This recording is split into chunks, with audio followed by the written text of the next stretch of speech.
téléphone. Encore. Parce que je te prends le tien, moi. Mais moi, je suis ta mère, j'en ai rien à faire, moi, que ce soit ton téléphone et t'arrêtes de me parler comme ça. J'ai jamais lui avoir dit ou voir une seule fois je t'aime, ça me fait mal parce que j'ai pas su lui montrer, quoi. Mais là, T'arrêtes. je te casse le bras, là. Bon. Il va me pousser et puis moi, je peux aussi tomber ou des choses comme ça, quoi. Là, je pense, mon père, il voudrait que je sois en train de faire mes devoirs.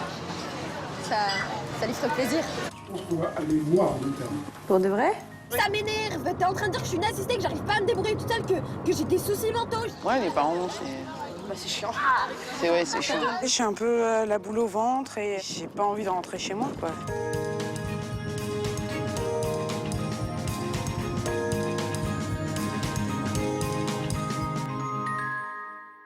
Bienvenue sur Direct 8 pour un nouveau numéro de votre magazine d'enquête au cœur de notre quotidien. Les enfants grandissent souvent trop vite, mais avant de devenir de jeunes adultes, ils passent par la case adolescence, une zone de turbulence plus ou moins forte. Pour les parents d'ados en crise, ces quelques mois de tension peuvent durer plusieurs années et tourner au cauchemar. Un enfer au quotidien à la maison pour ces parents parfois désemparés. Entre Gwenaëlle et sa mère, le dialogue est rompu. À 14 ans, l'adolescente ne partage plus rien avec elle. Elle se crie dessus en permanence. Angélique n'en peut plus. Séparée depuis peu, elle est seule pour élever ses 4 plus jeunes enfants. À la maison, les relations sont tendues et les disputes quotidiennes. Gwenaëlle se sent négligée par sa mère. Elle est bien décidée à lui dire pour la première fois ce qu'elle ressent vraiment. Mère et fille vont-elles réussir à se retrouver ?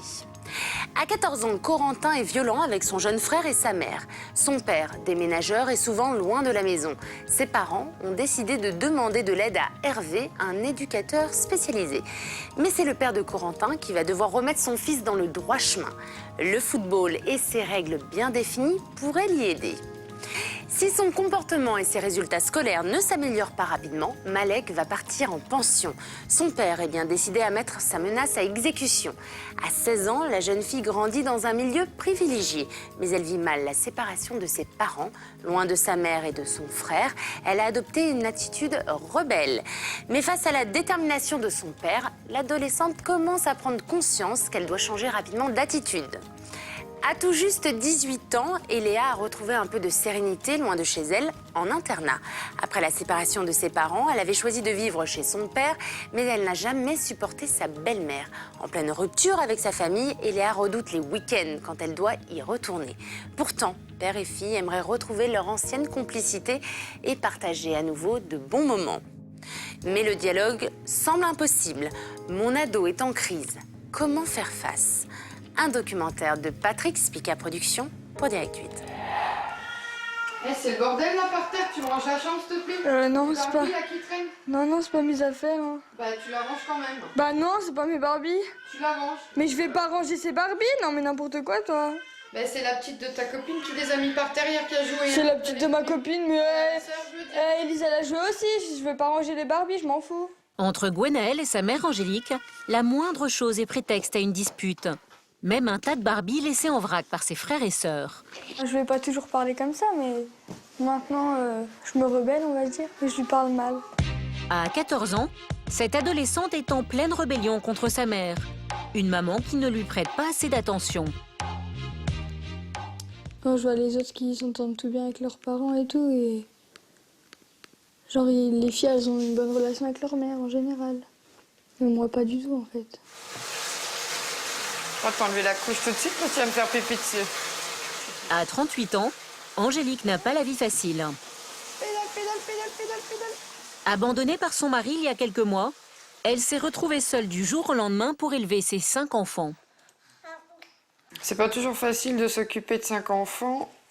Ça occupe, ça prend du temps. Faut consacrer du temps à chacun. Angélique doit jongler entre les tâches ménagères, les repas et l'éducation de ses enfants. Un véritable marathon pour cette maman célibataire qui n'a plus une minute à elle. Je suis un petit peu dépassée par les événements des fois. Ça va un peu trop vite. Je trouve que des fois une journée c'est pas assez long. Et en fait, moi je me repose une fois à 8h30 le soir quand ils sont tous au lit et voilà, je suis tranquille. Trop accaparée par son quotidien, Angélique est dépassée par la crise d'adolescence de Gwenaëlle. Cela fait près d'1 an que mère et fille se déchirent. À chaque fois, c'est le même scénario. La jeune fille s'enferme dans sa chambre pour écouter du rap, un style de musique qui la touche particulièrement.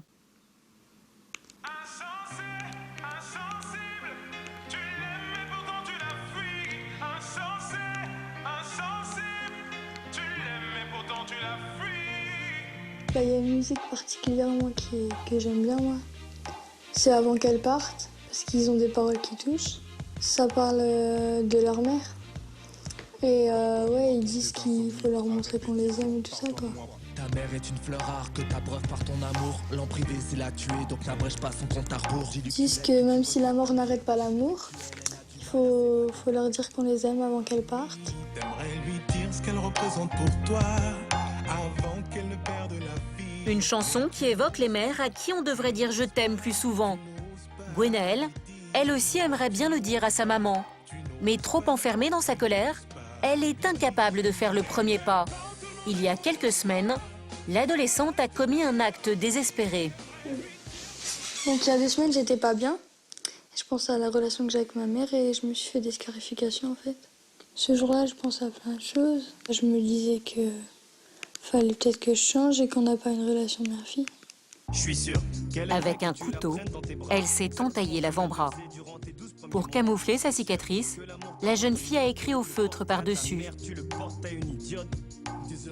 Souvent, après les disputes avec sa fille, Angélique a besoin de se promener pour se calmer. Face au geste de détresse de Gwenaëlle, Angélique a très vite réagi. J'ai vu qu'elle était un peu griffée au niveau du poignet, et donc je lui ai demandé pourquoi elle avait fait ça. Et elle n'a pas voulu parler, elle s'est renfermée, donc j'ai pris les devants tout de suite, j'ai contacté l'assistante sociale. Pour régler ce problème, il fallait des professionnels avec moi parce que toute seule, j'étais démunie, j'aurais pas su quoi faire. Trop occupée à la maison, elle n'a pas tout de suite perçu le mal-être de sa fille.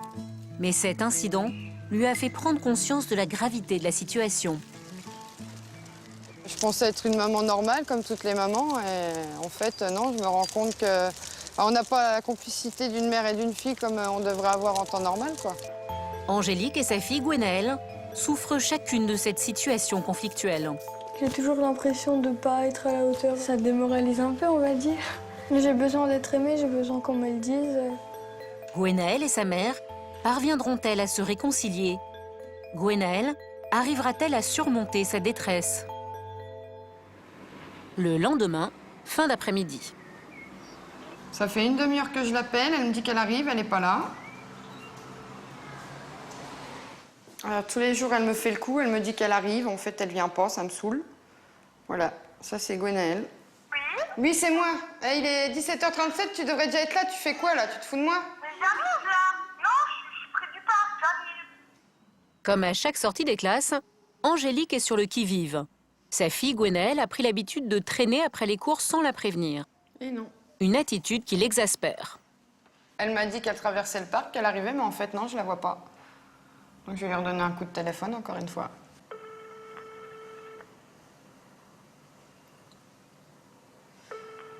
Voilà. Plus de réponse. Merci de laisser un message après le bip sonore. Tu te moques de moi? Tu m'as dit j'arrive, je t'ai même pas vu traverser le parc là-haut. Tu fais quoi et tu réponds pas à mes appels? Il est 18h et toujours pas de nouvelles de Gwenaëlle. Elle n'a pas conscience du danger et elle se rend pas compte avec tout ce qui se passe maintenant. Une réponse. Je viens là. Mais personne à l'horizon. Le temps passe et Gwenaëlle n'arrive pas. C'est seulement à 18h30, soit 1h30 après la fin des cours, que la jeune adolescente arrive tranquillement chez elle. Tu te fous de ma gueule? Non, y a pas de ça y est, t'étais où? Une demi-heure là. Mais si tu connais quoi. Non, je m'en fous, t'as pas allé traîner. Mais je traînais pas. Bah si, tu m'as dit je suis sur le chemin, ça fait un quart d'heure. Mais j'étais en sport et je suis... Non, je m'en fous, tu me donnes ton portable. Tu vas me le redonner plus tôt. Je te redonne plus tôt, je vais te le donner maintenant. Tu me donnes ton portable. C'est tout, je te punis de portable. Basta, tu vas venir faire tes devoirs et tu le récupéreras après si tu te tiens un carreau. Et hop. Mais ça c'est... Le seul moyen de pression qui marche encore aujourd'hui avec Gwenaëlle, c'est la menace d'une suppression temporaire de son portable. Et si elle fait correctement ses devoirs, elle pourra le récupérer. Viens voir ton agenda, la page de mardi, s'il te plaît. Mais t'as pas besoin de voir, tu vois jamais, je vois pas pourquoi tu regardes là. Parce que tu veux pas me le montrer? Mais tu sais très bien, je vais te dire ce que j'ai à Non, faire. parce que t'as des trucs alors de marqués merde. dedans, mais je veux voir exactement. Dans l'agenda émaillé de petits mots et de dessins, Angélique s'aperçoit que sa fille lui cache quelque chose. Je me suis fait punir par le prof de chimie parce que Pourquoi? j'ai mal fait mon exercice et du coup il a dit que je copierais, j'écoute les consignes au 4 temps de l'indicatif. Eh ben alors tu le feras pour moi aussi, donc tu le fais en double. Mais ça te sert à quoi que je te le fasse? Eh ben ça sert à ce que ça te servira de leçon. Comme Mais ça, c'est bon, t'écouteras j'ai en pas classe. besoin de faire 12 fois. Hein. Pour Angélique, c'est la bêtise de trop. Elle décide de monter la menace d'un cran en lui confisquant cette fois définitivement son portable.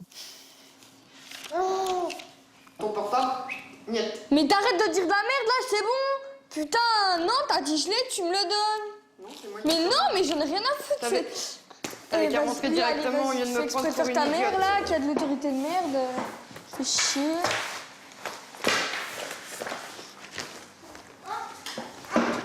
De toute façon, tu me le donnes, mon téléphone, t'as intérêt à me le donner. Niet. Ouais, bah t'inquiète, toi, je vais prendre le tien et après on verra. Pauvre meuf, là. Putain. C'est fou, ça. Ça me saoule qu'elle prenne mon téléphone. C'est le seul moyen que j'ai pour parler avec mes amis, elle me prend encore mon téléphone. Gwenaëlle ne supporte pas l'autorité de sa mère. Elle me punit tout le temps, là. Elle me saoule. Ils me saoulent tous, en fait. J'arrive presque plus à les supporter et voilà. C'est pour ça que je suis tout le temps dans ma chambre. Je préfère être seule. Ou alors je suis dehors avec mes potes et au moins ils me font pas chier. J'arrive à les supporter, ça va. Angélique, quant à elle, est démunie face à la révolte de sa fille. Ces disputes incessantes la désespèrent. Ça me saoule. Ça m'énerve. Il y a des fois, j'ai les nerfs à vif, quoi. Donc, je me calme. Une petite cigarette, mais bon, un petit café. Mais bon, ça n'arrange pas forcément les choses. Donc, voilà, j'essaye de prendre sur moi, mais bon, c'est pas évident. Il y a des fois, c'est vrai que j'irais bien dans un coin et puis j'aurais besoin de pleurer pour me dégager, quoi. Un moment de répit pour la famille. Ce soir, c'est dans le calme que la journée se termine. Le lendemain, Gwenaëlle sort pour rejoindre ses copains au parc. Des amis à qui elle peut faire des confidences. Avec eux, elle se sent en confiance et peut parler librement du problème qui accapare son esprit, sa mère. En fait, je crois que ma mère, elle me punit parce que genre je rentre toujours 1 heure ou 2 heures après. En même temps, tu lui demandes pas à l'avance. Ouais, genre je lui dis bon, ouais, je me casse. Voilà. Et après, elle me dit tu rentres à l'heure là. Bah ouais, ouais. Et après, elle m'appelle, je réponds pas et tout. Enfin voilà quoi. Hier, je lui ai dit que je l'insulterais plus et une demi-heure après, je l'ai insulté de connasse. Oh. Mais je me suis excusée 4 fois après. Hein. Je lui dis désolée, c'est sorti tout seul. Et elle dit quoi? Après, elle me dit tes potes, tu les insultes pas, hein? Si. Si. Je t'ai déjà insulté? Oui. Non. Ah oui, toi, je t'ai déjà dit que t'étais conne, mais c'est gentil. C'est affectif. Mais pourquoi en fait tu lui parles mal? Je sais pas, mais j'aime pas, enfin, je sais pas. Oui, bah non. Ses copains veulent aider Gwenaëlle à améliorer ses rapports avec sa maman. Je sais pas, évite de l'insulter, je sais pas, tu te retiens. Mais oui. Ouais, je vais m'excuser et je vais essayer de récupérer mon téléphone. Mon meuble. Grâce à eux, l'adolescente envisage aujourd'hui d'éviter le conflit avec sa maman. Gwenaëlle, tu mets la table, s'il te plaît? Bah, tu me donnes mon téléphone. Bah alors là, Mais Niet, si, mais non. tu mets la table comme tous les soirs et basta, d'où je Mais te donne oui, le mais je téléphone, veux mon tu fais du téléphone. chantage maintenant? Si Gwenaëlle fait des efforts, c'est qu'elle n'a qu'un objectif, récupérer son portable. L'adolescente se montre docile et le dîner cette fois-ci se passe sans heurts. Mais une demi-heure plus tard, une nouvelle fois le portable devient source de conflit.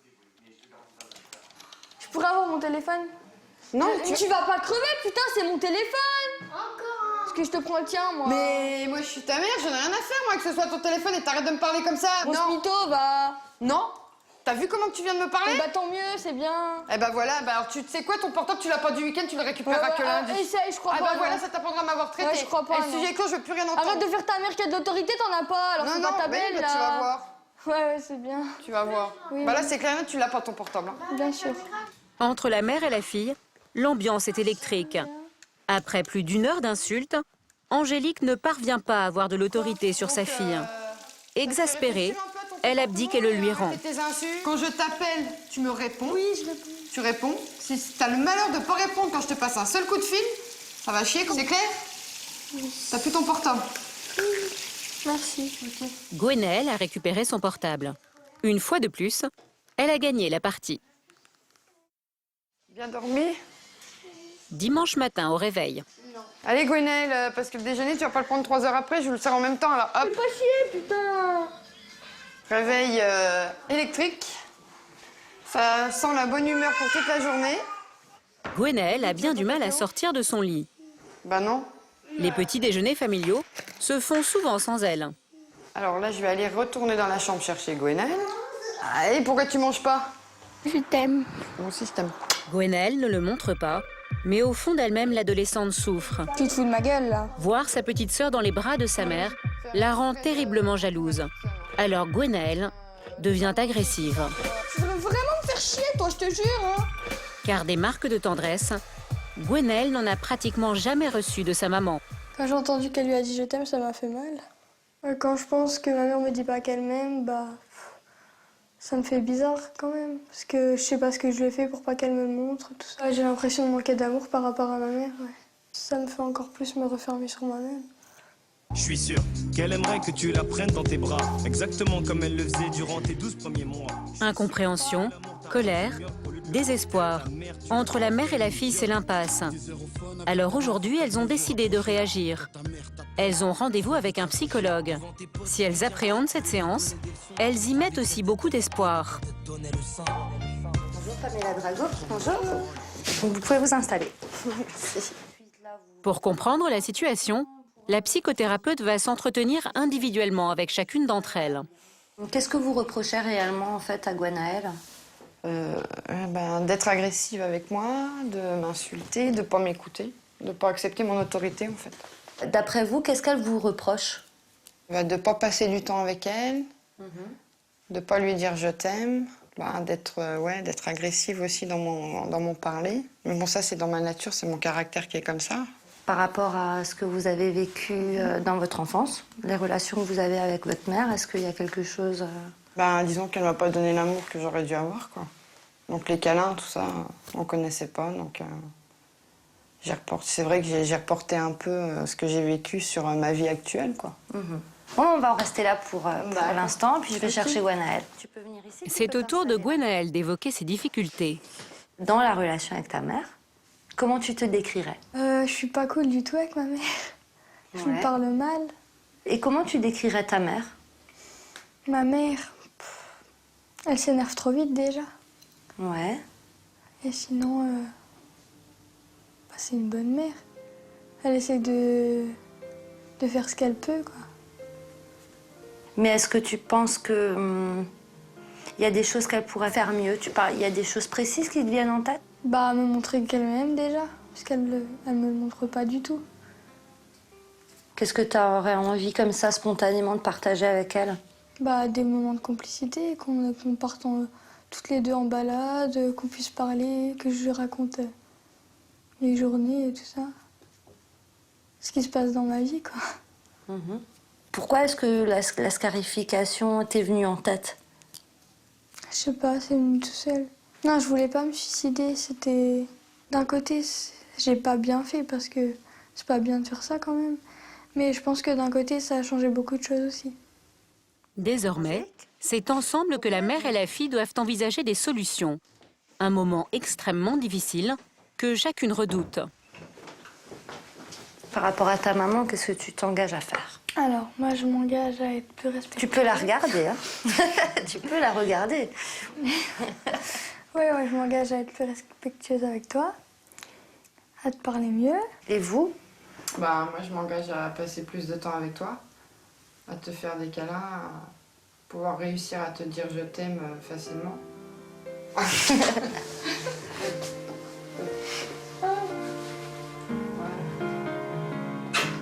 Un geste d'amour que Gwenaëlle n'avait pas reçu de sa maman depuis des années. Est-ce un premier pas vers la réconciliation?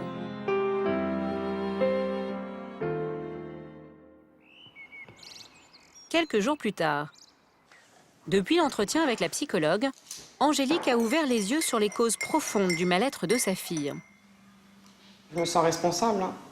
C'est moi qui n'ai pas géré comme il fallait. J'ai pas su lui apporter l'amour que je devais lui apporter, comme une mère doit apporter à son enfant. Hein. De jamais lui avoir dit ou voir une seule fois je t'aime, pas lui montrer mes sentiments que j'ai pour elle. Si, ça me fait mal parce que j'ai pas su lui montrer, quoi. Regarde les bébés comme ça. Coucou. T'es réveillée? T'as bien dormi? Désormais, Angélique essaie de montrer plus d'amour à sa fille. Aujourd'hui, elle s'est arrangée pour passer l'après-midi seule avec Gwenaël. Gwen, tiens, t'attends, je t'ai mis sur la table et je t'ai posé le croissant à côté. Allez, en route. Une séance de shopping. Cela peut sembler banal, mais Gwenaël est aux anges. Il est trop classe, je le kiffe. Cela fait plus d'1 an que Gwenaël n'avait pas eu sa mère pour elle toute seule. Moi, j'aime bien, je me verrais bien comme ça.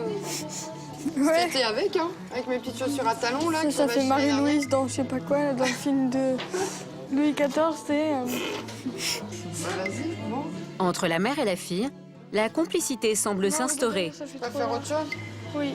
Celui-là, il est bien. C'est la taille là qu'il te faut, de toute façon. Il est bien, là. T'es bien, là. T'en penses, t'es contente de passer du temps avec moi, là, comme ça? Bah ouais, ça change. Ça fait du bien, hein? Ouais, grave. Tiens, Miss Tinguette. Merci, maman. Je t'aime. Je t'aime. Aujourd'hui, c'est peut-être une nouvelle relation qui naît entre Gwenaël et sa maman. Angélique a pris conscience que l'agressivité de sa fille dissimulait un mal-être et un manque d'amour. Si certains adolescents en crise ont du mal à instaurer le dialogue avec leurs parents, d'autres n'hésitent pas à utiliser la violence physique pour se faire entendre.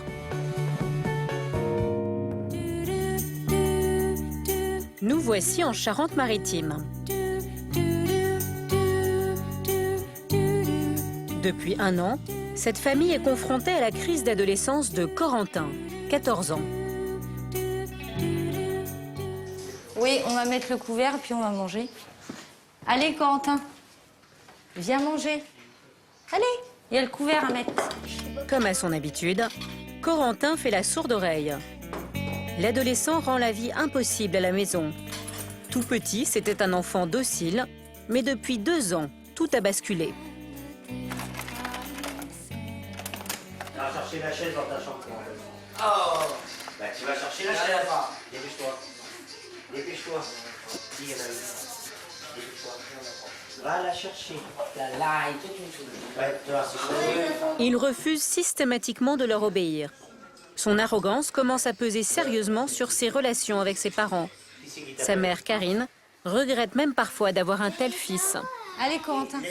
Moi, j'aurais voulu des filles, mais bon. Le problème, c'est que j'en ai pas, quoi.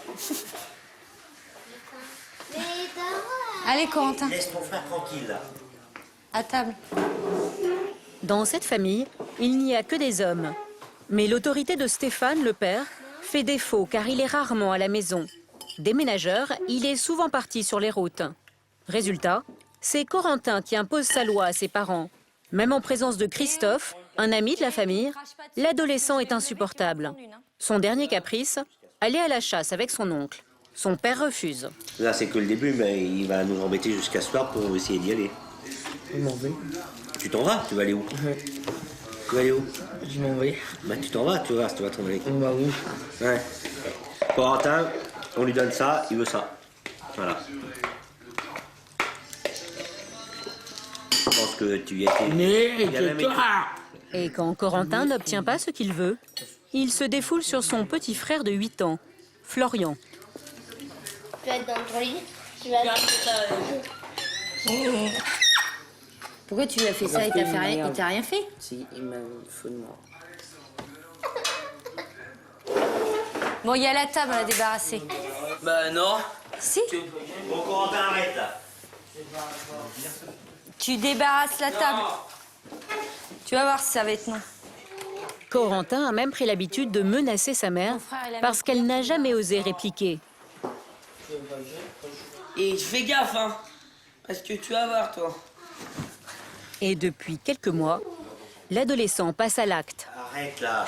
Mais c'est lui, là. Il y a un Arrête micro, Corentin. Corentin, arrête. Arrête. Et tu te détends, là. Jusqu'ici, Karine avait pris l'habitude de rigoler des frictions entre elle et son fils. Mais maintenant, avec sa taille et sa corpulence, elle rit un peu jaune. Ouais, débarrasse. Bah si, t'es là parce que tu vas voir, toi. Ouais. Et quand Corentin n'a pas le dernier mot, il part brusquement bouder dans sa chambre. Toi, t'arrêtes parce que tu vas voir. Si je m'écoute, je le taperai tout le temps, hein, vu comment il parle. Il y a des fois, c'est qu'il en vient aux mains. On va céder, bah, il va être tout gentil. Voilà. Là, on lui dit non à ce qu'il veut faire, ben voilà. Là, c'est là pour... Bon, il va revenir dans un petit moment, là. Tu vas voir, t'arrêter, de toute façon, je porte plainte. Je porte plainte. Corentin exerce un chantage permanent et ses parents ne savent plus s'ils doivent céder ou résister. Face à l'agressivité de leur adolescent, Stéphane et Karine restent totalement démunis. Comment vont-ils faire pour sortir de cette impasse? Dans quelques instants, dans À chacun son histoire, vous retrouverez Corentin et ses parents désemparés face à la violence de leur fils. Parce que lui, ce qu'il croit que quand je suis pas là, c'est lui le chef. Vous découvrirez également Malek, une ado de 16 ans. Livrée à elle-même, la jeune fille n'en fait qu'à sa tête. Un comportement que son père a bien du mal à accepter. Je pense qu'il reste une solution pour le moment, on verra plus tard, hein. C'est l'internat. Mais bon, je verrai. Hein.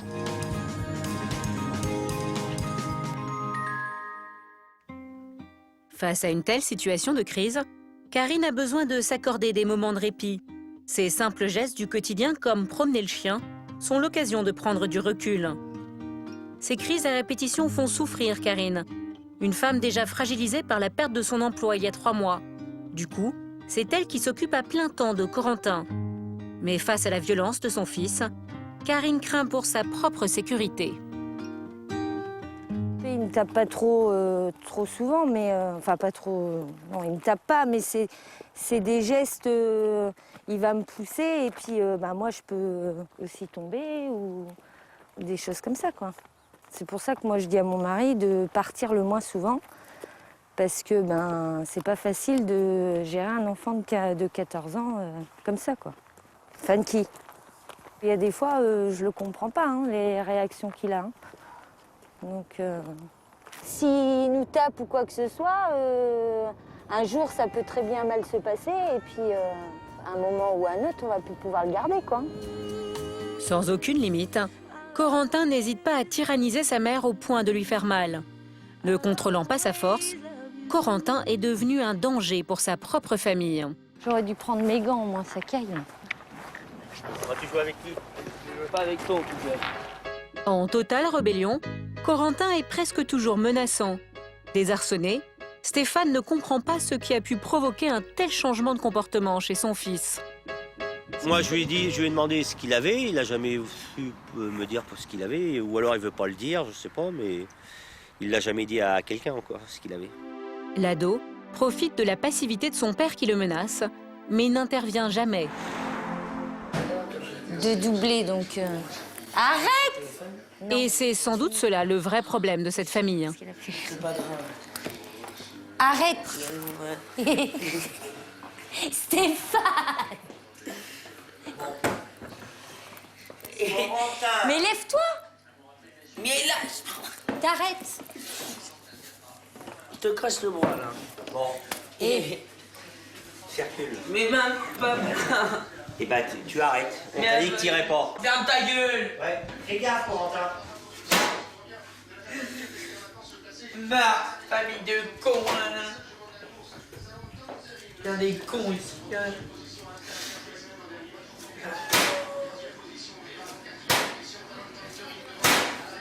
Arrête, Corentin. Et toi? Ouais, mais par contre, si je me déplace... T'as la bonne tu vois.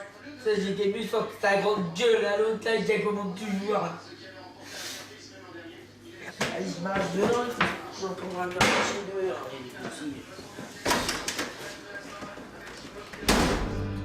Corentin part furieux et claque la porte de toutes ses forces. Le lendemain, Karine, la maman, est à bout. Elle veut absolument trouver une solution pour que Corentin cesse d'être violent. Elle décide de faire appel à un spécialiste de l'adolescence.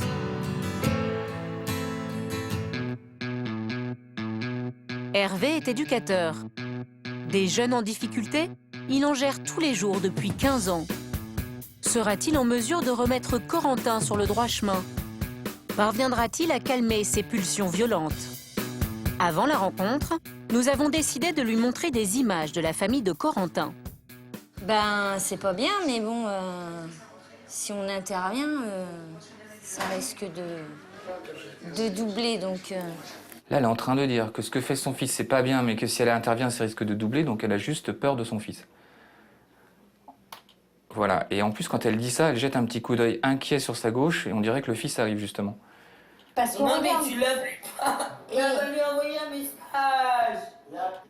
Donc là, déjà, de ce que j'observe, la façon de se comporter de Corentin, c'est un enfant de 3 ans et demi qui se comporte comme ça.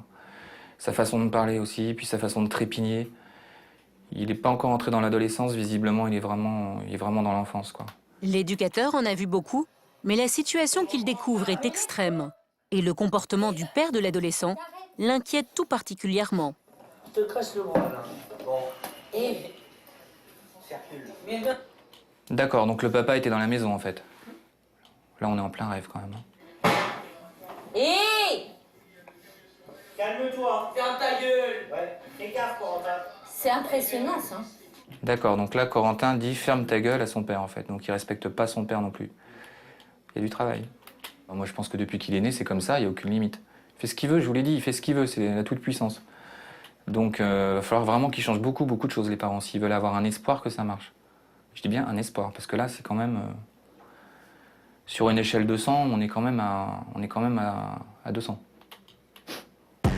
Après avoir analysé la situation, Hervé se rend au domicile de Stéphane et de Karine. L'éducateur va rencontrer Corentin pour la première fois.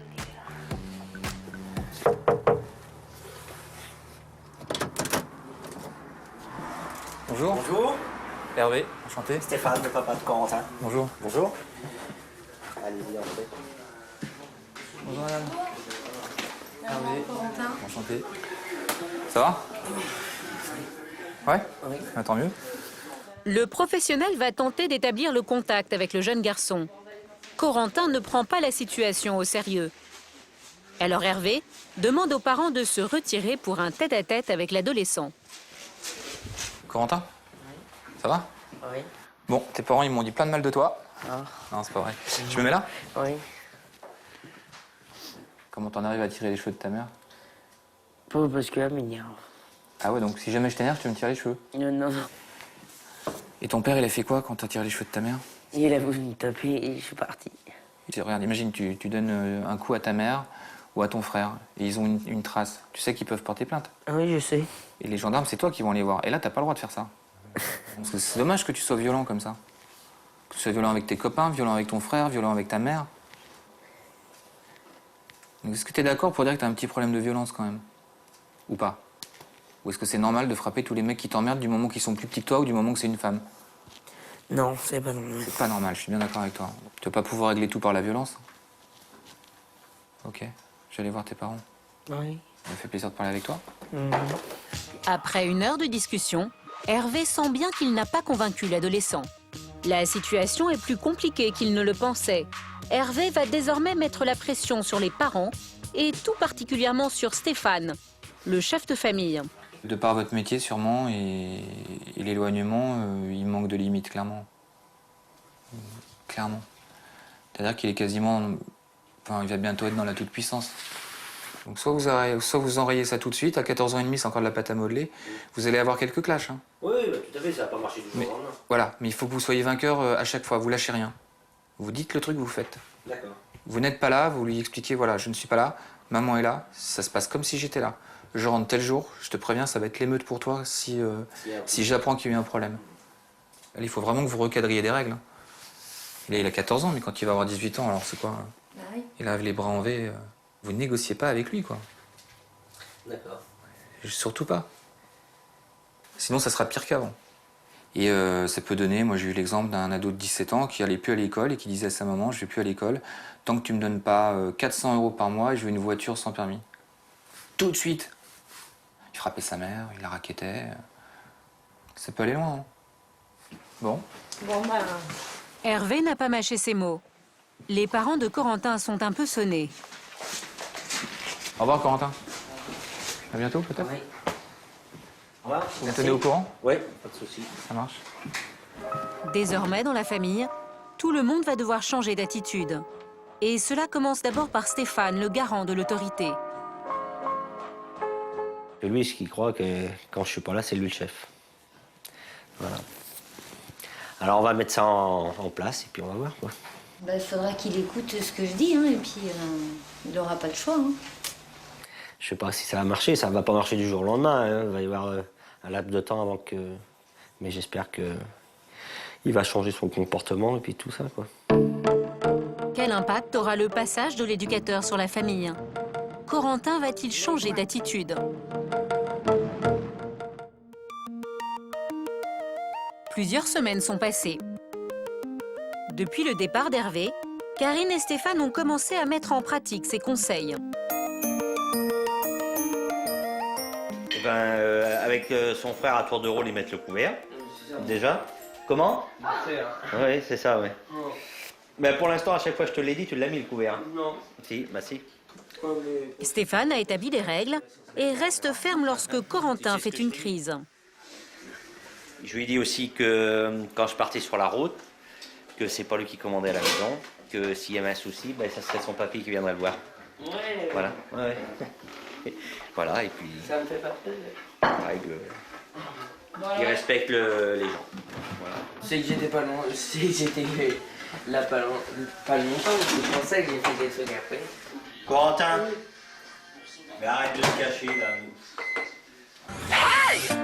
Père et fils ont même trouvé un terrain d'entente, le football. Un sport qui permet à Corentin de se défouler tout en respectant certaines règles, celles du jeu.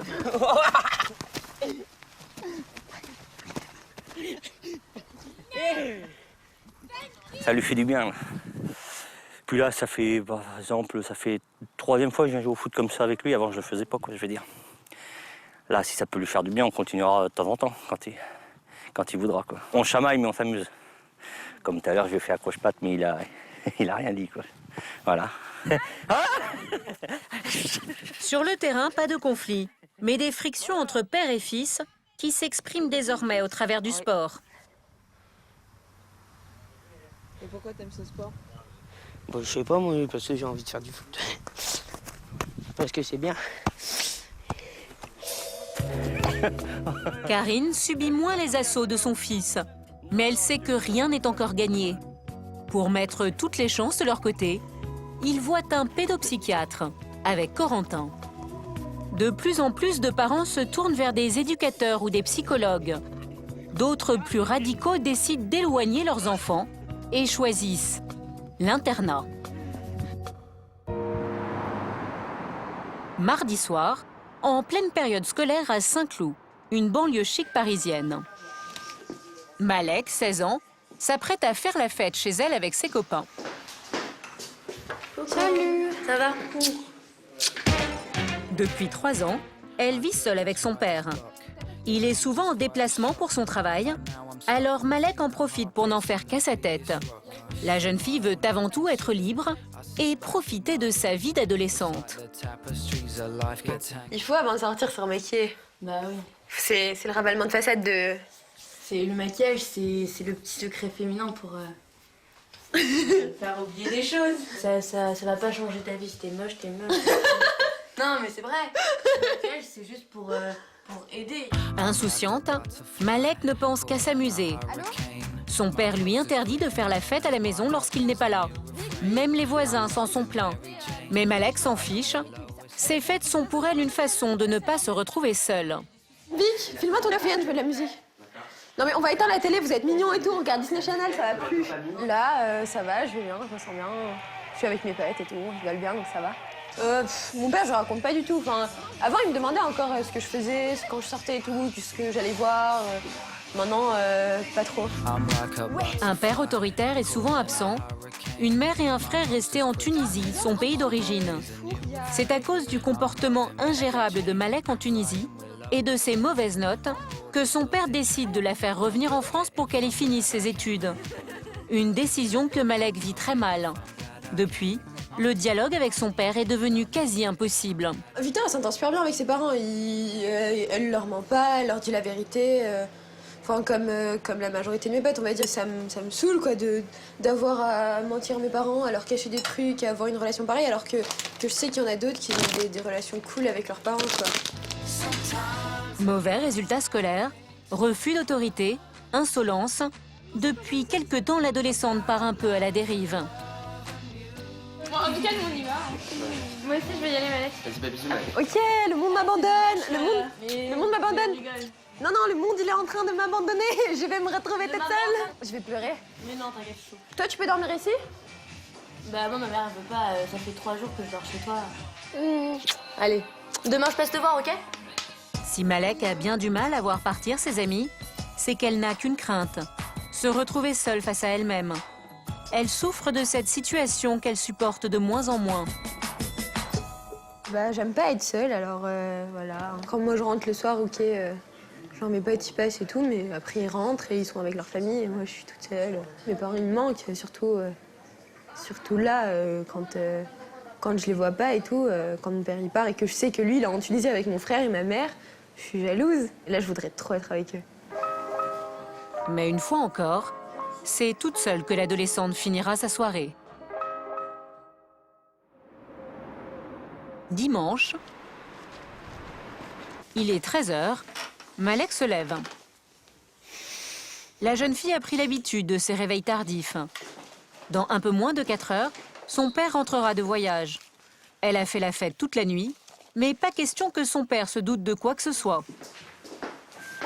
Alors Malek a appelé ses copines à la rescousse. Salut, ça va? Pour l'aider à remettre l'appartement en état.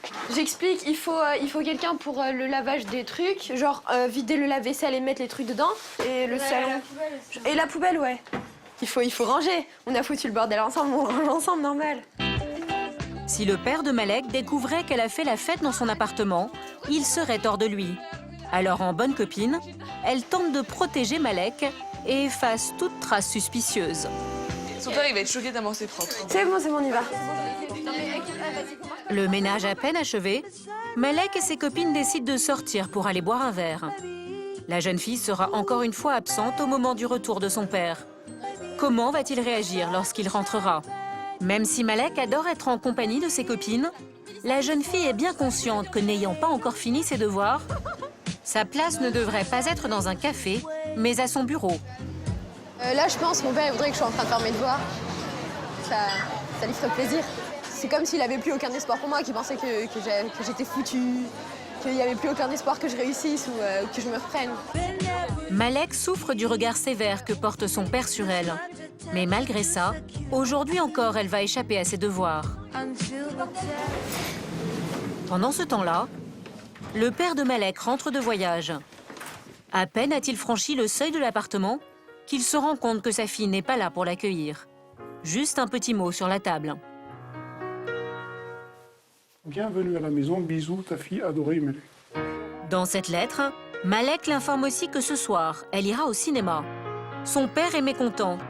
S'apercevoir que sa fille de 16 ans sort en plein milieu de la semaine ne lui fait guère plaisir. Je pense qu'en cours de semaine, il faut plutôt faire ses devoirs. Voilà, c'est aussi simple que ça. Son père est excédé par toutes ses sorties. Depuis 3 ans, il cherche à remettre sa fille dans le droit chemin. Mais malgré tous les efforts déployés, le comportement de son adolescente ne s'améliore pas et leur relation se dégrade de plus en plus. Le fossé s'est creusé au fil des années. D'abord, au vu de la décadence que j'appellerais décadence scolaire. Un enfant mineur, quand même, il y a des règles à respecter. Et de toute manière, c'est la championne de la transgression des règles. Effectivement, Malek n'a que faire des règles imposées par son père. Alors ce dernier est totalement désemparé par l'attitude de sa fille. Il a décidé cette fois d'avoir recours à la méthode forte. pense qu'il reste une solution pour le moment, on verra plus tard, hein, c'est l'internat. Mais bon, je verrai. Hein. Je pense que c'est la solution qui pourrait éventuellement sauver un tout petit peu la mise. Sur le chemin du retour, Malek appréhende les retrouvailles avec son père. D'autant que ses derniers résultats scolaires sont médiocres. Son père ne sera pas content. Et ce soir, en consultant sur Internet le carnet de présence scolaire de sa fille, il découvre ses multiples retards. À bout de nerfs, il veut cette fois-ci que les choses changent. Malek ? Oui. Tu viens ? Malek ne l'a pas vu depuis 2 semaines. Oui. Mais elle ne semble pas pressée de le rejoindre. Assieds-toi. Est-ce que tu vois la liste de tes retards ?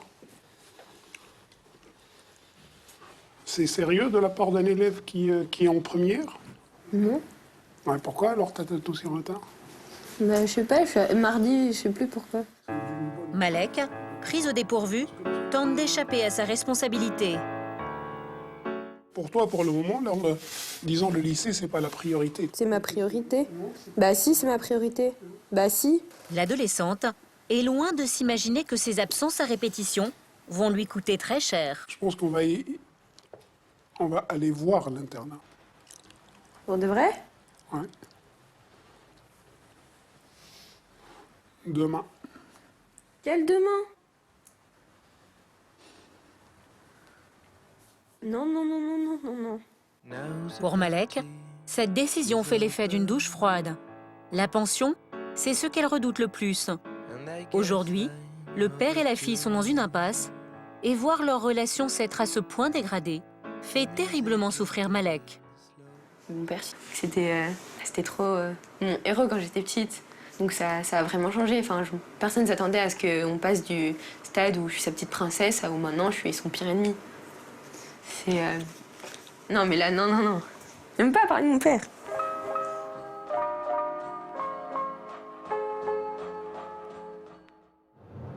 Le lendemain, le père de Malek met ses menaces à exécution et entraîne sa fille pour visiter un internat susceptible de l'accueillir. L'adolescente, quant à elle, ne se fait pas à l'idée que son père puisse la menacer de l'envoyer en pension. Si j'avais des solutions, tout simplement je les aurais mis en œuvre, mais là j'ai plus de solutions en fait. Donc je pense qu'il y a des gens qui sont des professionnels de l'éducation qui peuvent apporter quelque chose, et c'est ça, c'est à savoir se faire aider au bon moment.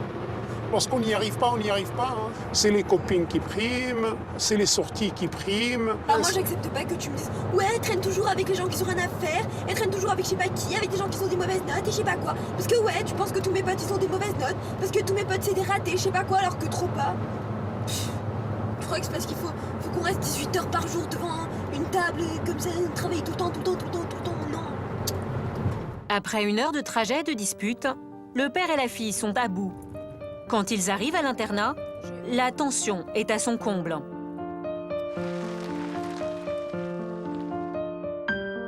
Pour Malek, c'est le choc. Alors pour calmer le jeu, le proviseur de l'internat décide de prendre la jeune fille à part. On avance doucement. Je vous laisse peut-être partir avec elle. Voilà, et puis après on vous appellera. Oui, tout à fait. D'accord. Bon, ici on a une possibilité, les élèves font tous du cheval. On a des chevaux derrière, je vais te montrer. Hein, et les gens qui viennent de Paris, quand tu arrives le vendredi, ils pleurent parce qu'ils ne veulent pas partir. C'est vrai, toi tu pleures parce que tu ne veux pas arriver, eux ils pleurent parce qu'ils ne veulent pas partir. Pour essayer de convaincre la jeune femme, le proviseur va lui faire rencontrer une élève de l'internat. La demoiselle, elle a un peu des réticences avec l'internat. J'ai eu plein de doutes, plein de questions. Je me suis dit, ouais, je vais arriver, je connais personne. Est-ce que je vais me faire des amis? Et franchement, je le dis, j'adore. J'adore parce que quand tu es, surtout dans l'adolescence avec nos parents, souvent il y a des crises d'adolescence qu'on a avec nos parents et c'est horrible. Et quand tu rentres chez toi le week-end et que tu n'as pas vu tes parents pendant 1 semaine, que tu les retrouves, en fait, tu n'as que les bons côtés. Parce qu'ils savent que tu es dans un endroit où tu travailles, ils savent que tu es bien encadré. Et du coup, quand tu rentres chez toi, voilà, c'est génial parce que tu ne prends pas la tête avec tes parents. Si le papa de Malek veut inscrire sa fille dans cet internat, il devra débourser 6 000 € par an. Mais Malek, pour l'instant, ne semble pas du tout conquise par ce nouveau style de vie, bien au contraire. Voilà. Alors là, c'est la pièce centrale de l'internat, en fait, c'est le foyer. Donc là, ils ont leur télé, après ils font ce qu'ils veulent, ils se regroupent, il y a même la pièce à côté, s'ils font leurs devoirs. Voilà, bien content. Un cadre de vie structuré, empli de règles strictes et d'horaires précis à suivre. Une nouvelle vie qui effraie Malek. Après la visite, direction le bureau du proviseur pour essayer de ramener la jeune fille à la raison. Pour moi, ça me faisait mal au cœur que tes résultats, tu étais une élève brillante et que tes résultats n'arrêtaient pas à se dégrader. Et en plus, ton comportement, il devenait insupportable. C'est les résultats scolaires. Et si tu veux qu'on règle le problème, je m'emporte un peu. Aujourd'hui, je peux renoncer à cet aspect scolaire et il n'y aura plus de problème et tu fais ce que tu veux. Les esprits s'échauffent rapidement. Le chef d'établissement tente alors de raisonner l'adolescente et de jouer les médiateurs. Il faut aussi que tu relativises les choses. Tes parents sont quand même responsables de ta scolarité et de toi. Tu es encore une adolescente. C'est peut-être parce que tu vis pour toi-même et seule que tu arrives à des notes comme 10. C'est peut-être la question là qu'il faut se poser. C'est peut-être que tu n'es pas capable encore de vivre, d'être autonome et de faire tes choix. Parce que si c'était le cas, tu aurais 17. Blessé dans son ego, Malek va faire une proposition. Si au prochain trimestre ses notes ne sont pas meilleures, elle veut bien intégrer l'internat. Je vois pas pourquoi est-ce qu'on voudrait m'imposer des choses que j'ai pas envie si j'arrive pas à les tenir comme ce que la majorité des personnes autour de moi s'attendent. Ben dans ce cas-là, alors j'irai en internat toute seule, je choisirai moi-même et j'irai, voilà, et je verserai pas une larme, rien du tout, j'irai toute seule. Dernière chance pour Malek, la menace de l'internat a fait son effet. Elle a décidé de réagir. Bon courage. Sur le chemin du retour, son père est animé d'un nouvel espoir envers sa fille. On peut lui accorder cette chance, en sachant que l'objectif, c'est d'essayer de revenir à un projet scolaire abandonné depuis quelques années. Mais Malek est furieuse. Elle n'a pas digéré que son père ait voulu l'envoyer en pension. Ça m'énerve. T'es en train de dire que je suis une assistée, que j'arrive pas à me débrouiller toute seule, que j'ai des soucis mentaux, j'ai aucun problème, ok? Je me suis pas donné corps et âme dans le travail non plus, hein. On va pas se le cacher, j'ai rien foutu, j'ai rien glandé, j'ai rien fait. On dirait, je sais pas quoi, que j'ai besoin d'être assistée, que j'ai besoin d'avoir des gens avec moi pour m'aider à travailler. T'as pas besoin de crier. Non, non, mais ça m'énerve. S'il y a un problème dans notre relation, c'est parce que tu parles comme ça. C'est parce que toi, t'es en train de dire que je suis une assistée. Je suis pas une assistée. De retour chez eux, les cris laissent place au silence et à l'ignorance. Impossible pour le père et la fille de partager un moment ensemble dans la sérénité. Il est même prêt à abandonner le combat. Je ne sais pas si c'est un internat ou pas d'internat, mais bon, je veux la paix. Là, je ferai une part des tartes et je vais la manger dans ma chambre. C'est donc encore une fois chacun de son côté que la journée se termine. Entre père et fille, le dialogue est rompu. C'est pas possible apparemment de parler entre nous, alors bon... Je sais pas si ça va s'arranger un jour. Je vais laisser se calmer, là, je lui reparlerai ce week-end. Parce que là, sinon, je vais m'en prendre plein la gueule, et de toute façon, il va me faire la gueule, alors bon. Abattue, Malek, seule dans sa chambre, prend conscience que la situation est grave. Va-t-elle se conformer aux exigences de son père? Plusieurs jours sont passés et nous retrouvons Malek et son papa. Depuis leur visite à l'internat, son père a pris conscience que l'aide d'un professionnel était indispensable pour rétablir le lien avec sa fille et améliorer ses résultats scolaires. Allô? Allô, bonjour, c'est Madame Chevalier. Oui, bonjour. Je vous appelle à propos de ma fille. Vous êtes bien éducatrice, c'est ça? Oui, c'est ça, je suis éducatrice spécialisée. Je fais de l'accompagnement au domicile des parents, en fait. Devant l'urgence de la situation, l'éducatrice décide de venir l'après-midi même. De son côté, Malek, elle aussi, semble en avoir assez du conflit. Depuis cette visite à l'internat, la lycéenne a pris de bonnes résolutions. Je vois que ces menaces, c'est pas que des menaces en l'air, c'est vraiment super sérieux, donc j'ai pas envie de finir dans un internat, alors là j'ai pas le choix. Je préfère travailler un maximum, même limite foutre ma vie avec mes potes entre parenthèses. Quelques heures plus tard.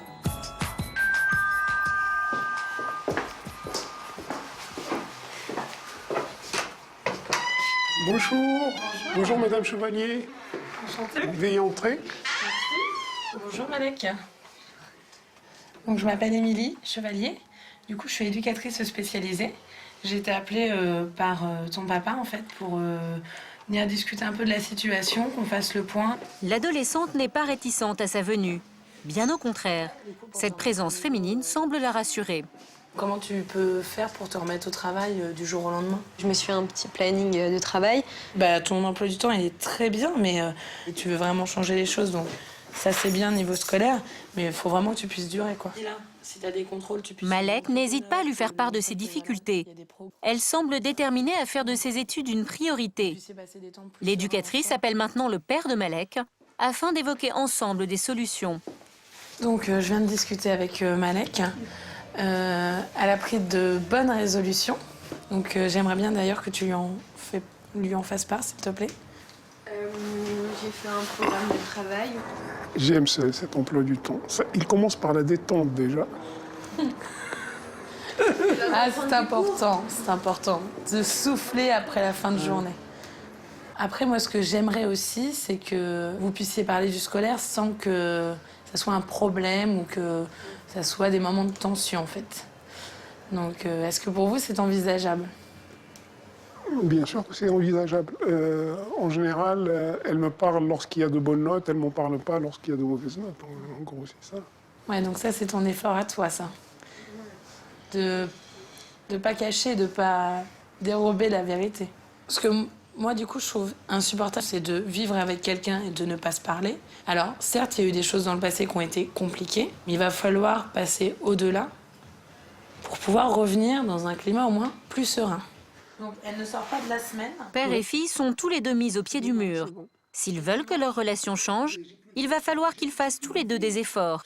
Fini les rancœurs, père et fille doivent aller de l'avant. Au revoir, Malek. Bon courage. Merci, à très bientôt, au revoir.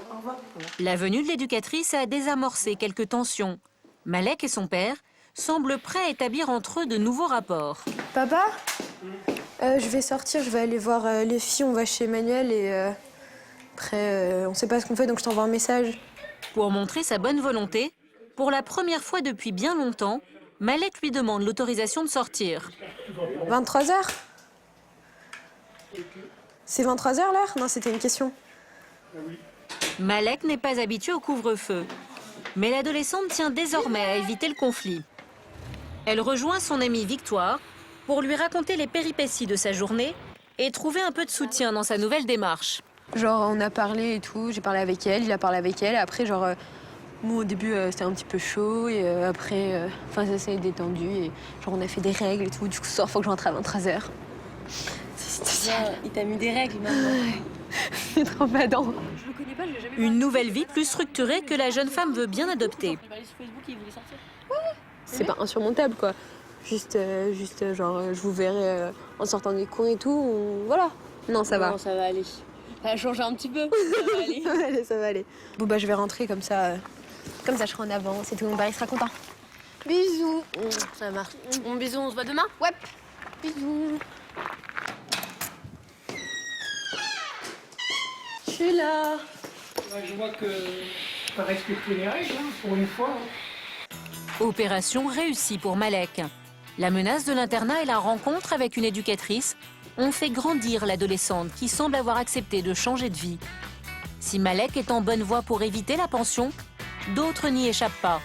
Et l'internat peut parfois même s'avérer être une bonne solution.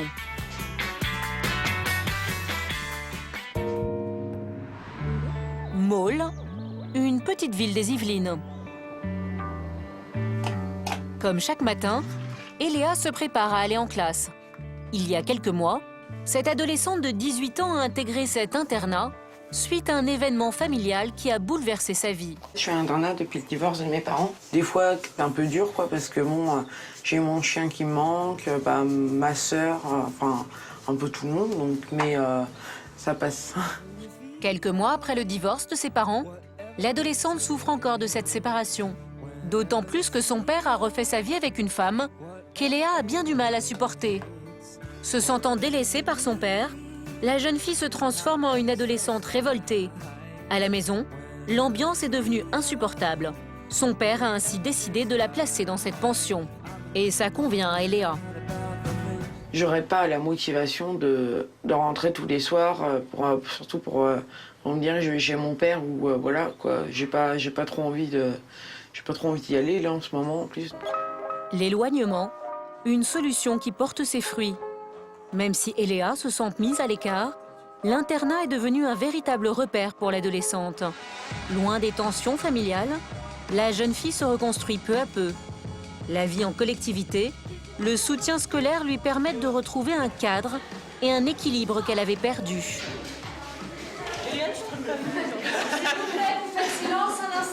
Pour les professeurs, comme pour la conseillère éducative de l'internat, Nathalie, arriver à un tel résultat est un travail de tous les instants. Les élèves qui arrivent avec des conflits familiaux, qui ont une attitude totalement différente à l'internat, ça s'explique simplement par le fait qu'on n'est pas dans la relation affective. Et c'est vrai que des élèves comme Eléa, qui sont dans le conflit à leur domicile, vont arriver à l'internat, se plier aux règles, alors qu'on peut imaginer que chez eux, ils sont dans la grossièreté ou voire quelquefois dans la parole même violente.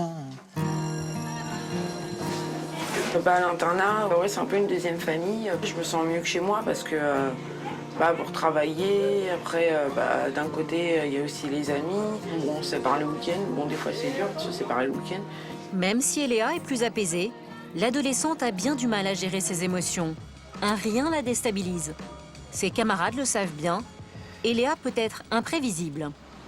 Ouais, quand elle s'énerve, des fois ça peut être violent. Ouais, je peux vite partir en fait au quart de tour donc.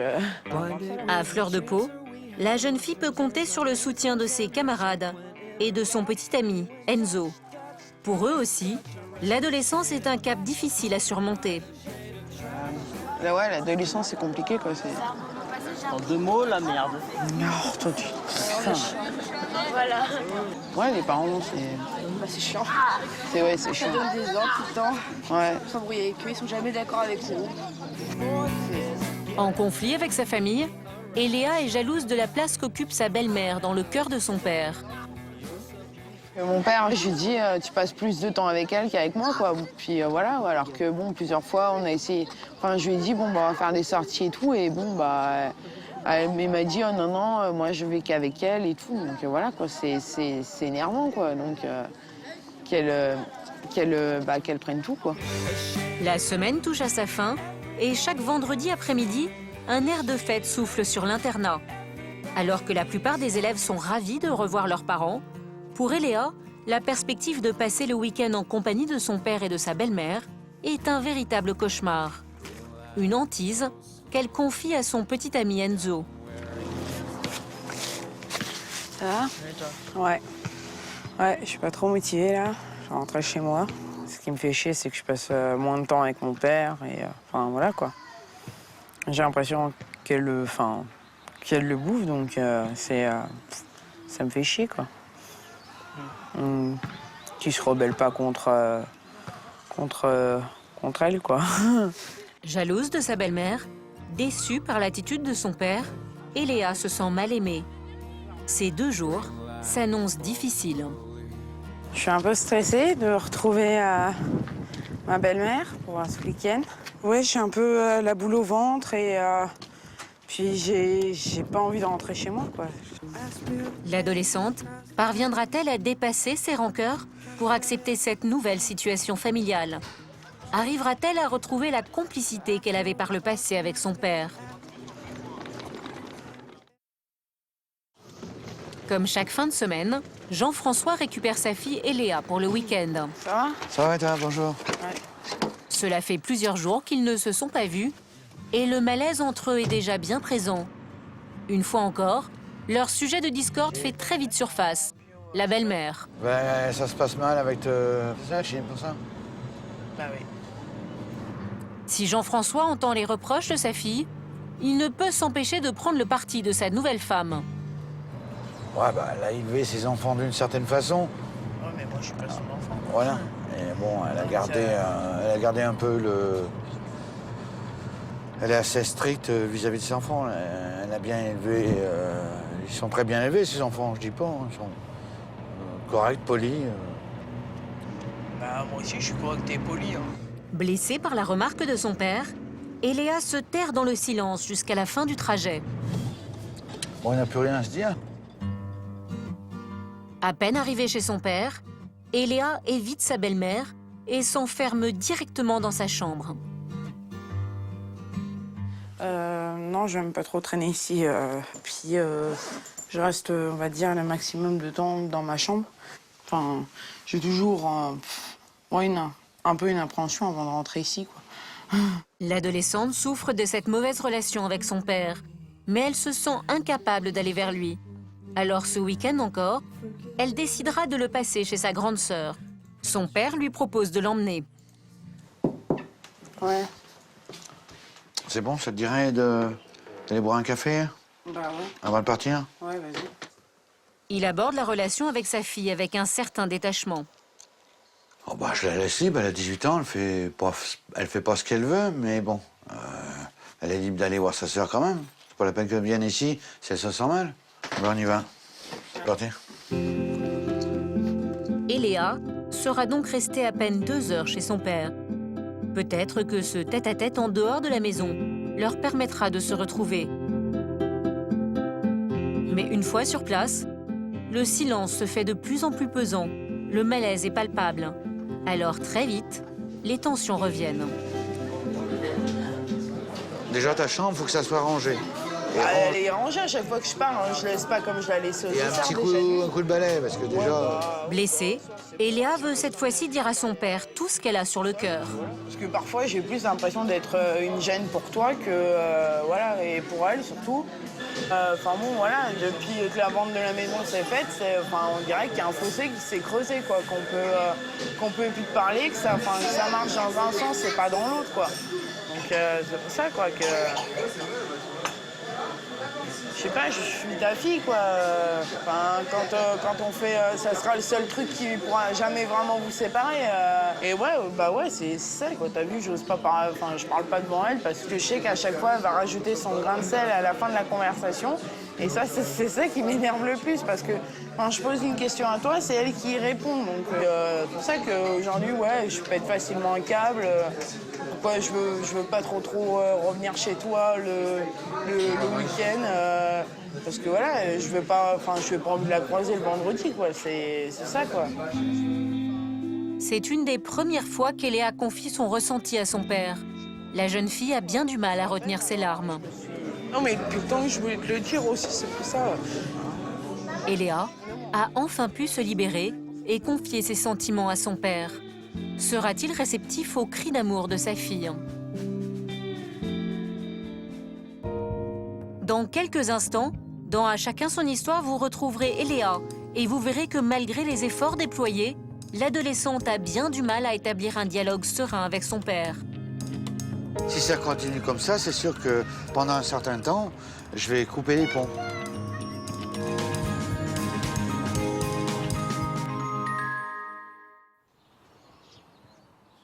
Nous retrouvons Eléa. Pour le reste du week-end, la jeune fille est donc partie se réfugier là où elle se sent le plus à l'aise. Salut, ça va? Chez sa grande sœur Anaïs. Ça va. Ça a été ta journée? Et toi, ta semaine? Bah ouais, ça a été. Âgée de 25 ans, Anaïs a pris son indépendance au moment du divorce de ses parents. De 7 ans, son aînée, elle comprend mieux que personne les difficultés auxquelles sa petite sœur est confrontée. Déjà, c'est un chamboulement, la vie d'adolescent, donc là encore plus que ça soit les parents qui séparent, c'est assez difficile. Pour Eléa, sa grande sœur est un soutien essentiel. Son appartement est devenu son seul refuge. Je suis contente d'être là, quoi. Ouais, parce que je suis bien chez toi. Anaïs a bien compris que l'internat n'était pas non plus la solution idéale pour sa petite sœur. Oui, je le comprends qu'elle l'a pris si mal parce que je pense que pour elle, elle a eu le sentiment d'être abandonnée. Un peu comme si un peu d'être rejetée. Bon, on te met à l'internat, bon, bah comme ça, du lundi au vendredi, on ne te voit pas. Et puis, j'avais l'impression ça d'abandon un peu, je pense, pour toi. Ben, j'ai l'impression d'être une gêne, donc voilà, qu'une gêne qu'on se débarrasse vite à l'internat, quoi. Anaïs s'inquiète de l'avenir de sa petite sœur. La connaissant mieux que personne, elle tente de la tempérer. Ces 2 jours passés ensemble sont l'occasion de prendre du recul sur les rapports difficiles avec son père. Retour à l'internat. Après un week-end familial éprouvant, Eléa est bouleversée. La discussion avec son père l'a profondément marquée. Comme à son habitude, elle en fait part à sa copine de chambre, Jessie. Bah, quand je lui ai dit d'un côté que je m'excusais, il a rigolé, quoi. Donc ça m'a... T'es sérieuse là? Ouais, ça m'a un peu vexé, quoi. Donc, ouais. Ses rapports difficiles avec son père influencent sa vie au lycée. Moins attentive en cours, la jeune adolescente se renferme de plus en plus sur elle-même.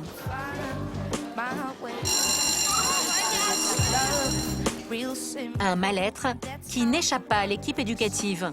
À l'écoute de leurs élèves, ils font régulièrement le point avec eux pour les mettre dans les bonnes conditions de réussite scolaire. Excusez-moi les filles. Eléa, je peux te voir 5 minutes? Je vous l'emprunte. Si Eléa cherche à faire bonne figure devant ses professeurs, sa souffrance n'échappe pas à Nathalie, la conseillère éducative. Assieds-toi, Eléa. Alors, il n'y a rien de grave. Alors, Eléa, je voulais te voir. Bon, déjà, pas de panique, il se passe rien de grave, mais juste j'ai eu quelques échos. Comme quoi, tu n'étais pas très en forme ces derniers jours. Je voulais faire un peu le point avec toi, voir si ça se passait bien et si en ce moment, tu avais des soucis. Oui, j'ai des soucis avec ma belle-maman et mon papa.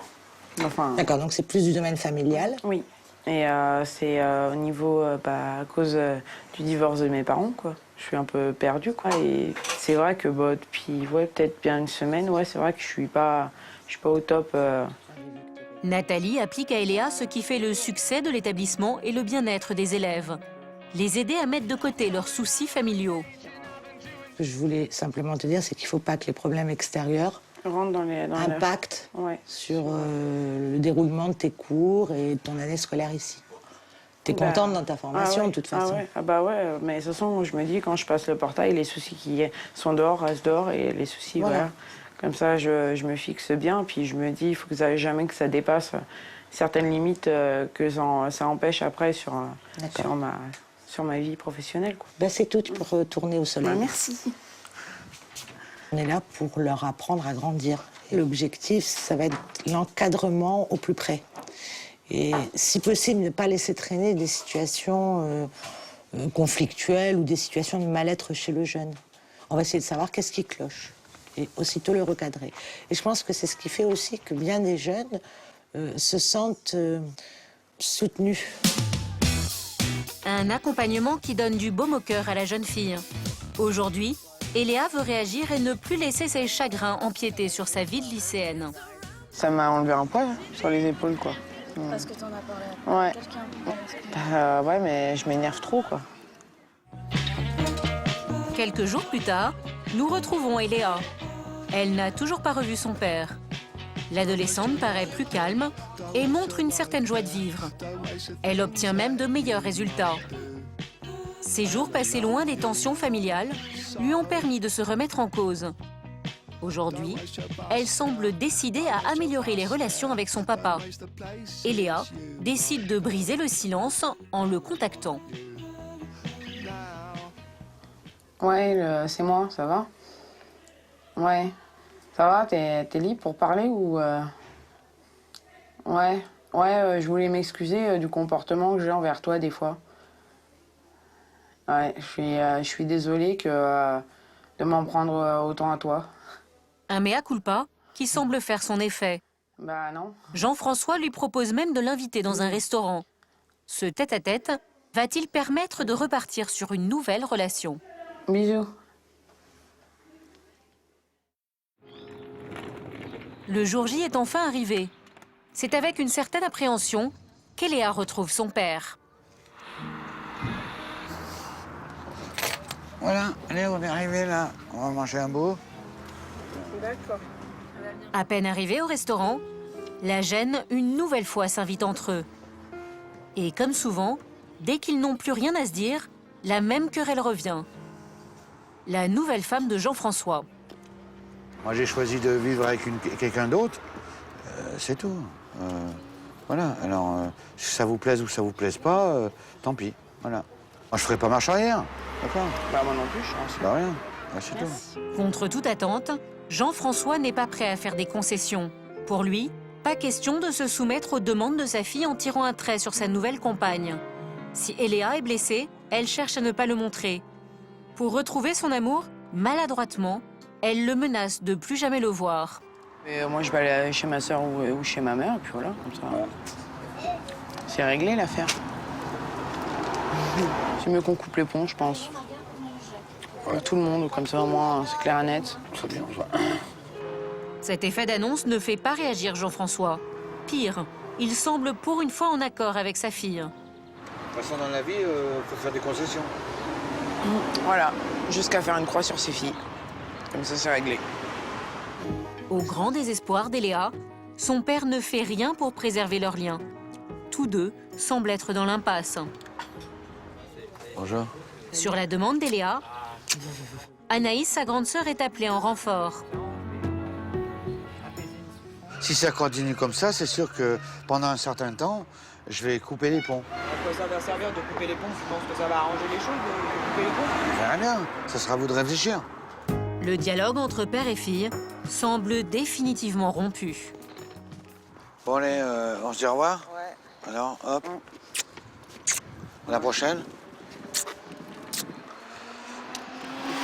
Finalement, ce qui devait être un déjeuner de réconciliation s'est transformé en un véritable échec. Je suis un peu en colère que ça s'est pas bien passé.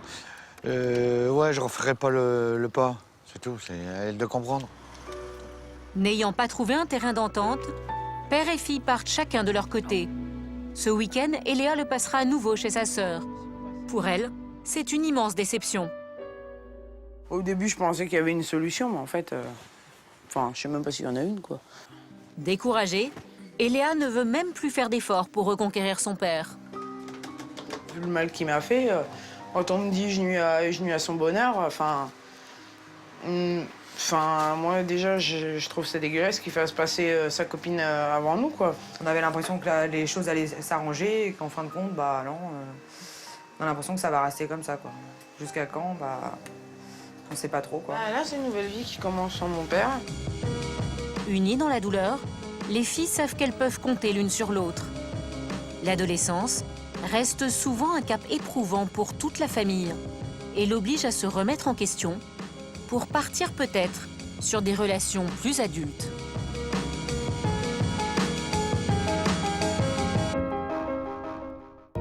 Que sont-ils devenus? Gwenaël et sa mère qui n'arrivaient plus à parler sans crier, Corentin devenu violent avec ses proches, Malek qui risquait de partir en pension et enfin Eléa qui avait elle bien du mal à quitter son internat. Depuis notre tournage, où en sont-ils? Que leur est-il arrivé? Réponse tout de suite. Et juste après, à chacun son histoire continue sur Direct 8. Depuis notre passage, Gwenaël est à nouveau en conflit avec sa mère Angélique.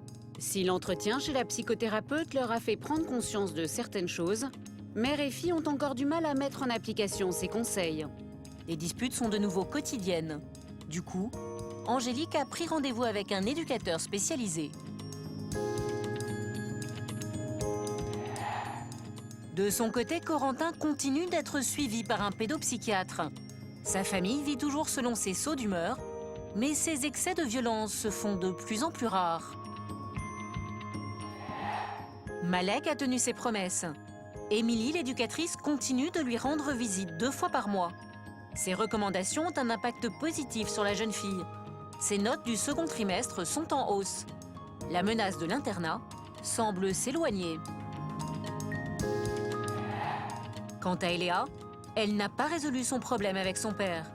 Ils se sont revus une fois, mais leur rencontre s'est soldée par un nouvel échec. Du coup, Eléa continue sa formation et prévoit de faire une année supplémentaire à l'internat, devenu son véritable refuge.